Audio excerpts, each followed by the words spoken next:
Big boss Marathi season 6 आठवडा number 7 थाला for a reason. आणि या आठवड्यामध्ये घराबाहेर कोण जाणार आहे, कोण आहे टॉपला, कोण आहे बॉटमला, ह्यावेळेस होणार डबल एविक्शन की सिंगल एविक्शन, या सगळ्यावरती बोलूया. तर नमस्कार मित्रांनो, नाव माझं यज्ञेश आणि तुम्ही पाहतात हा चॅनल ज्याच्यावरती तुम्ही सबस्क्राईब नाही करत आहे. तुम्हाला काय वाटलं पाहिजे का तुम्ही सबस्क्राईब का करत नाही, मला अजून नाही कळत आहे. मी एवढी मेहनत करतो, एवढा सेटअप वगैरे लावला आहे, माईक वगैरे विकत घेतला आहे, पैसे नसताना तुम्ही जरा करा रे, करा थोडं माझ्यासाठी. तर सुरू करूया वोटिंग ट्रेंड्सबद्दल. तर 9 नंबरवरती आहे प्राजक्ता शुक्रे. हिचा गेम आधी खराब होता, आता करून गेल्यानंतर तिनं टोळी जॉईन केली, अजून खराब करून घेतलं आहे. त्याच्यामध्ये ती जाऊ शकते बाहेर असं मला वाटतंय. तुम्हाला काय वाटतंय नक्की सांगा. 8वरती आहे रंग बदलू सागर कारंडे. सागर कारंडे चला हे उद्या याला मी पाहून बिग बॉस पाहणं सुरू केलं होतं हा सीझन, नाही तर मी पाहणार नव्हतो. पण आता असं वाटतंय की याला पाहण्यामुळे मी बंद करेल, कारण याचे रंगच एवढे बदलतोय तो. काहीही पॉईंटलेस गोष्टींवरती याला भांडणं करायचे असतात बस, बाकी हा काहीच करत नाही.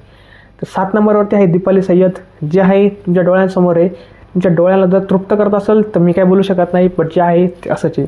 6वरती आहे अनुश्रीताई माने. याला ना त्याला गालकुत्र्याला ही पद्धत झालेली आहे ताईंची, बट जाणार नाही ती आठवड्यात घराबाहेर, एवढं नक्की. 5वरती आहे रुचिता जामदार. जी जन्मल्यापासून गळ्यामध्ये भोंगा घेऊन जन्माला आलेली, बोलली की भोंगा वाजतो, बोलली की भोंगा वाजतो, एवढंच चालू आहे. तिचं बटन येतो विशाल, बटन दाबलं का बंद होते बास, अशी ती रुचिता आहे. 4 नंबरवरती आहे प्रभू शेळके. तो 4 नंबरला काय आहे रे, त्याची हाईट 4 फूट आहे किंवा त्याचा अजून काय 4 इंच आहे, नक्की विषय काय? तो 4 नंबरला काय, तो 9.5-10 नंबरला पाहिजे. काय खेळत नाही, दिसत नाही, तन्वीच्या मागं नुसतं तन्वीच्या मागं, तन्वीची पप्पी घेऊन तन्वीला मिठी मार, तन्वीच्या बरोबर फिर, सोडून तो करतोय काय बा आवडटपणा. तर 3वरती आहे सचिन कुमावत. सचिनजींचा विषय कसा आहे, त्याचे फॅन्स फॉलोविंग आहेत त्याच्यामुळे त्याला ठेवला आहे, नाही तर सचिनला काढला असता. 2वरती आहे राकेश बापट. तो बिग बॉसचा जावईचे, खरंच जावई, असा जावई का ज्याला हुंडा देऊन घरामध्ये आणलेला आहे. बास वाटतंय तो ते करतोय आणि हे सहन करतं ते. 1 नंबरवरती आहे रोशन भजनकर.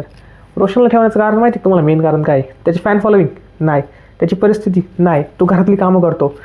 तर बिग बॉसवाल्याला माहिती हा गेला तर घरातली कामं कोणी करणारच नाही, हा करतोय म्हणून त्याला ठेवला आहे, नाही तर त्याला कधीच काढला असता. तो घरात काहीच, बिग बॉसच्या घरामध्ये त्याचा इन्व्हॉल्वमेंट काहीच नाही आहे, तो आहे फक्त काम करण्यासाठी त्याला ठेवला आहे. पण त्याला वोटिंग चालले आहेत, काम करतोय म्हणून त्याला ठेवला आहे बास. अशी ही कंडिशन झालेली आहे या आठवड्याची. तर माझं असं म्हणणं आहे 4-5 जणी एकदाची बाहेर काढा, 2-3 चांगले भरा, विषय क्लोज करा. नाहीतर राखी, रुचिता, तन्वी आणि बाहेरून अभिजित बुचुकले घ्या, चौघांना ठेवा बास, खुश. आम्ही सगळे पाहू रे, 2-2 तास पाहू दिवसातले. पण हे रंग बदलू बाहेर काढा, ही बाल्कनी गँग तर पहिली बाहेर काढा, त्याच्यात ती दीपाली सय्यद बाहेर काढा आणि सागर कारंडे प्लीज याला बाहेर काढा. याचा तो 62 लाखाचा विषय झाला आहे म्हणून मी गप आहे, त्याला बाहेर काढा, खरंच बाहेर काढा, गरज आहे त्याची.